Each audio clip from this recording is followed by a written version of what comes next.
आज हम लोग डिस्कस करेंगे कि अगर बजाज फाइनेंस से अगर किसी को बिज़नेस लोन लेना हो, क्या क्या एलिजिबिलिटी होती है, क्या क्या इंटरेस्ट रेट लगता है और क्या क्या डॉक्यूमेंट की रिक्वायरमेंट रहती है, उस सब इस वीडियो में डिस्कस करेंगे। और लास्ट में हम लोग प्रोफाइल बनाएंगे, कोई पर्सन ए है, इसके अंदर क्या क्या क्राइटेरिया होने चाहिए जिसके बाद वो बजाज में बिज़नेस लोन लेने के लिए एलिजिबल हो जाता है। तो हम वीडियो को स्टार्ट करते हैं। सबसे पहले हम डिस्कस करेंगे कि बजाज की यूएसपी क्या क्या है, ऐसे क्या है जो बाकी कंपनियों में नहीं है। तो बजाज में सबसे बेस्ट चीज़ क्या है कि ये मिनिमम टर्नओवर अगर आपको 20 लाख यानी महीने में आप 1.5-2 लाख रुपए का अकाउंट में ट्रांजेक्शन कर रहे हो, बैंक अकाउंट में आपका 1.5 से 2 लाख रुपए का ट्रांजेक्शन होना चाहिए मिनिमम। ठीक है, अगर इतना ट्रांजेक्शन है तो आप बजाज आपकी एलिजिबिलिटी बना देगा। फिर उसके बाद सेकेंड ये आता है कि जैसे सपोज आपके पास करंट अकाउंट है और बस उसमें ट्रांजेक्शन कम है, आपके में सेविंग में ज़्यादा है, तो ये क्या करता है, other supported bank account accepted कर लेता है कि आपका सेविंग करंट भी ले लेगा और आपका साथ में एक सपोर्टेड बैंक अकाउंट ले लेगा, वो ले लेगा सेविंग। तो उससे क्या, उसके बेस पे भी एलिजिबिलिटी बना देगा। अगर जैसे बहुत सारे लोग होते हैं जो करंट में कम ट्रांजेक्शन करते हैं, सेविंग में ज़्यादा करते हैं, तो इस तरह बजाज उनको एक्सेप्ट कर लेता है। ये एम प्रोफाइल को भी कर देता है, यानी जो मुस्लिम प्रोफाइल होती है। पैन इंडिया एक्सेस रहता है कि ऑलमोस्ट पैन इंडिया की सारे पिन कोड को कवर करता है। सबसे बेस्ट चीज़ है, इसका प्रोसेस पूरा ऑनलाइन रहता है। ठीक है, आपको कोई फिजिकल विजिट वगैरह की रिक्वायरमेंट नहीं रहती। सेकंड ये वैसे तो जीएसटी वगैरह जो सारे जो रजिस्ट्रेशन होते हैं उनकी रिक्वायरमेंट रहती है, बट अब अगर आपके पास एमएसएमई है तो 2 साल का अगर आपके पास आईटीआर है तो एमएसएमई को भी एक्सेप्टेड कर लेंगे। नेक्स्ट हम लोग बात करेंगे एलिजिबिलिटी के बारे में कि एलिजिबिलिटी क्या क्या है। एलिजिबिलिटी में सबसे पहले आता है कि सिविल। ये लोग -1 को नहीं करते, यानी जिसकी कोई सिविल हिस्ट्री ना हो, ना जिसने कभी लोन लिया हो, ना जिसके पास कोई क्रेडिट कार्ड हो, मतलब कुछ ना हो, मतलब एक नया बंदा जो होता है ना फ्रेश, जिसका -1 सिविल होता है, उन लोगों को नहीं करते हैं। आपकी सिविल हिस्ट्री रिक्वायर्ड रहती है, तो मिनिमम सिविल इनका है ना 720 होना चाहिए। ठीक है, अब 710 है तब भी हो जाएगा, बट फिर भी 720 होना चाहिए आपको।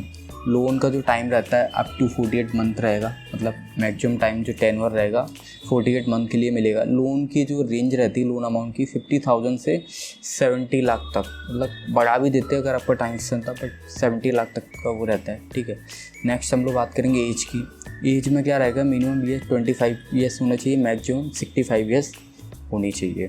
इसके बाद हम लोग बात करेंगे कि बिजनेस स्टेबिलिटी। देखो मिनिमम 2 ईयर्स का बिजनेस की रिक्वायरमेंट रहती है। 2 ईयर ओल्ड रजिस्ट्रेशन हो चाहिए। अगर आपका रजिस्ट्रेशन ओल्ड नहीं है तो आपके पास 2 ईयर्स का आईटीआर होनी चाहिए। ठीक है, और अगर आपका बहुत अच्छा ट्रांजेक्शन है तो वो भी ये लोग कंसिडर कर लेते हैं, इतना मतलब। ठीक है, एक्सेप्टेड एंटिटी की बात करें तो 1 person company, LLP, private limited, partnership, प्रॉपर्टीशिप, सारी कंपनी लोग एक्सेप्टेड कर लेते हैं। अब हम बात करेंगे इंटरेस्ट रेट के बारे में। इंटरेस्ट रेट में क्या होता है, इनका ROI rate of interest starting होता है 21% रिड्यूसिंग से होता है। ठीक है, मतलब रिड्यूसिंग तो आपको पता ही होगा, 21% रिड्यूसिंग होता है। Processing fee up to 2% plus GST रहती है। ठीक है, नेक्स्ट चार्जेस की बात करेंगे तो चार्जेस में क्या होगा, अगर कोई भी चेक बाउंस होता है, डिसऑनर्ड का मतलब चेक बाउंस होता है, तो अप टू 3000 तक की आपको पेनल्टीज लगती है। फॉर क्लोज चार्ज की बात करें, अगर आप लोन अमाउंट एक साथ बंद करवाना चाहते हो तो जो भी आपका आउटस्टैंडिंग प्रिंसिपल अमाउंट होगा उसका 4% लोग चार्जेस लेंगे। ठीक है, हम नेक्स्ट बात करते हैं ओवरड्यू EMI चार्ज। ओवरड्यू मतलब आपने इस महीने की EMI नहीं भरी है तो नेक्स्ट मंथ आपको ना जो EMI है उसका 2% पर मंथ के हिसाब से चार्ज लगेगा। आप जितने भी महीने लेट करते जाओगे, 4 महीने नहीं भरोगे तो हर महीने 2% के हिसाब से चार्जेस लेंगे। ठीक है, नेक्स्ट हम लोग बात करते हैं कि फोर डॉक्यूमेंट के बारे में। ठीक है, क्या क्या डॉक्यूमेंट की रिक्वायरमेंट रहती है। तो डॉक्यूमेंट में हम लोग का जो रहता है कि वही, अगर आप बेस प्रॉपर्टीशिप हो तो PAN card, Aadhaar card, photo, business registration proof होना चाहिए आपके पास, वो भी है। बैंक स्टेटमेंट लास्ट 6 मंथ का, ऑफिस का एड्रेस और 2 साल के आईटीआर विद फाइनेंशियल होना चाहिए। नेक्स्ट अगर हम कोई पार्टनरशिप है, पार्टनरशिप में आपके पास PAN card of the partners, Aadhaar card of the partners, photos of the partner, business registration proof, partnership deed, bank statement of last 6 month, 2 years ITR with financial, office address proof, ये partnership में requirement रहती है।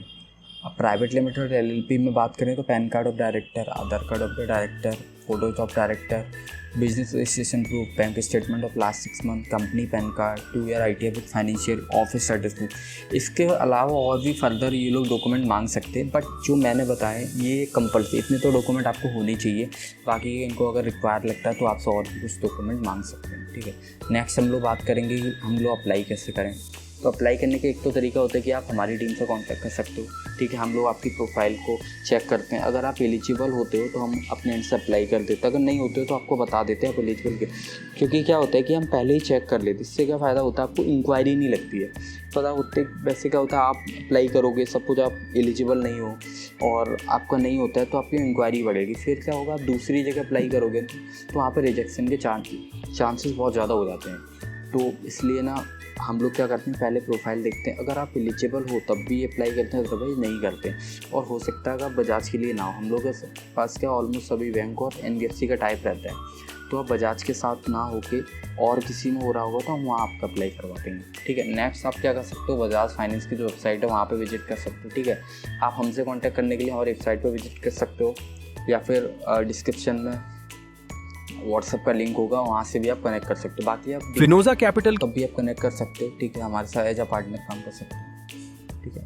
Next हम लोग बात करेंगे इसमें कि जैसे कोई पर्सन रमेश है, उसका अगर 2 साल पुराना बिजनेस है, मंथली मिनिमम 1.5 से 2 लाख रुपए का अगर बैंक में ट्रांजेक्शन हो रहा है, बिजनेस रजिस्ट्रेशन प्रूफ भी है उसके पास प्रॉपर 2 साल का, कंप्लीट KYC यानी आधार कार्ड, पैन कार्ड, फोटोज हैं उसके पास, एग्जिस्टिंग लोन हिस्ट्री है प्लस 700 प्लस सिविल के साथ, मतलब 700 720, लास्ट 3 मंथ पर लो सिविल इंक्वायरी, जैसे मैंने अभी आपको बताया था, अगर आप मल्टीपल जगह करते हो और आपकी एलिजिबिलिटी नहीं बनती तो इंक्वायरी लग जाती है, तो इंक्वायरी लग जाएगी, फिर ना ये बजाज कर रहा होगा तब भी नहीं करेगा। तो आपके पास लो सिविल इंक्वायरी होनी चाहिए। रिसेंट अगर आपका कोई लोन चल रहा है तो रिसेंटली कोई भी EMI बाउंस नहीं होनी चाहिए, और सर्विसेबल पिन कोड होने चाहिए, और सर्विसेबल मतलब बिजनेस प्रोफाइल होनी चाहिए। ऑलमोस्ट तो सभी को कर देते हैं, तो पिन कोड वगैरह वो सारी लिस्ट हम लोग के पास रहती है, ठीक है। बाकी के यही सारे क्राइटेरिया रहते हैं। अगर कोई भी क्वेश्चन या डाउट है आप कमेंट कर सकते हो। आपको अगर लोन करवाना तो आप हमसे कांटेक्ट कर सकते हो, हम लोग किसी भी तरह का कोई चार्जेस नहीं लेते हैं, ठीक है। जो भी रहेगा फ्री ऑफ कॉस्ट रहेगा। बाकी अगर आप एज अ पार्टनर वर्क करना चाहते हो, आपके पास फाइल्स वगैरह हैं तो वो भी कर सकते हो, ठीक है। आप जो भी फाइल दोगे वो अप्रूव होंगी, उसके ब्याह पे हम आपको पे आउट वगैरह देंगे, ठीक है। बाकी अगर आपको वीडियो पसंद आई हो प्लीज़ लाइक कीजिए, कोई भी क्वेश्चन हो तो कमेंट कीजिएगा। मिलते हैं हम लोग नेक्स्ट वीडियो में।